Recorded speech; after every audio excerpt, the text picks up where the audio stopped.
The Battle of Pingxingguan, also commonly called the Great Victory of Pingxingguan, in mainland China, was an engagement fought between the 8th Route Army of the Communist Party of China and the Imperial Japanese Army on September 25, 1937. It resulted in a minor, morale-boosting victory for the Chinese Communists, with an otherwise insignificant number of casualties and a small amount of captured supplies. Background: after the capture of Beiping at the end of July, Japanese forces advanced along the Beiping-Sui-Yuan railway line to Inner Mongolia. Having anticipated the move, Chiang Kai-shek had appointed the Shanxi warlord Yan Zhishan as pacification director of Taiyuan. Theoretically, Yan had authority over all the Chinese military forces in his theater of operations, including Lin Biao's 115th Division of the Communist 8th Route Army, Lu Ruming's ex-Kuomintang troops and various Central Army contingents responsible to Chiang Kai-shek. In reality, these forces operated independently from Yan's provincial army. Japanese forces, mainly the 5th Division and 11th Independent Mixed Brigade, moved out from Beiping and advanced on Wailei County in Chahar. A Japanese column advanced quickly into Shanxi, making use of the railway which the Chinese did not attempt to destroy. The Chinese abandoned Datong on September 13,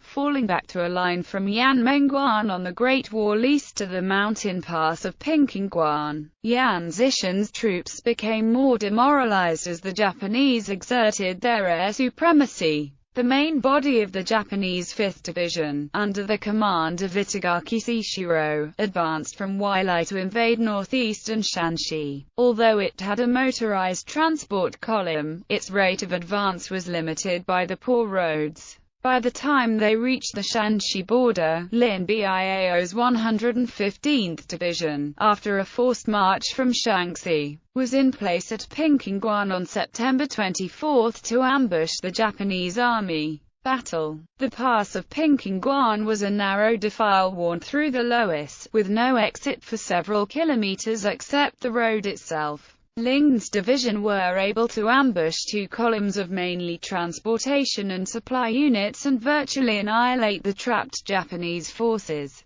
On September 25, the 21st Brigade of the Japanese 5th Division stationed at Lingqiu received a request from the 21st Regiment that they urgently needed supplies due to falling temperature. The supply troops of the 21st Regiment set out with 70 horse-drawn vehicles with 50 horses, filled with clothes, food, ammunition, and proceeded westwards towards Pingxingguan. Around 1000, the supply column passed into a defile with the two sides rising up more than 10 meters. They were heading towards Kaijiayu, about 3 kilometers away. At the same time, a motorized column of Japanese supply troops in about 80 trucks left Guangzhou and headed east. Both of these non-combat formations entered into the ambush set by the 115th Division after 10 a.m. on the 25th and were largely wiped out. A relief force consisting of the 3rd Battalion of the 21st Regiment was rebuffed by Chinese troops and suffered almost 100 casualties.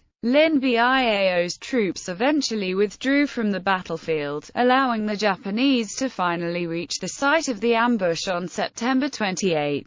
The Japanese casualties in the battle have been estimated at 400 to 500 and the Chinese at about 400. The Chinese forces destroyed about 70 trucks and an equal number of horse-drawn carts and captured 100 rifles, 10 light machine guns, 1 gun, 2,000 shells, as well as some clothing and food. Evaluation. The Kuomintang official history of the Second Sino-Japanese War deals with it in a sentence, without any credit to the Communists. Communist accounts, on the other hand, describe Pingxingguan as a typical example of red guerrilla tactics. Inspired by Mao Zedong's conceptualization of People's War, Japanese losses were greatly exaggerated for propaganda purposes. However, like the victory at the Battle of Taiyuan, Pingxingguan was explained by Japan as Japanese officers succumbing to what they came to call victory disease. After a series of easy victories against their opponents, they failed to take elementary precautions.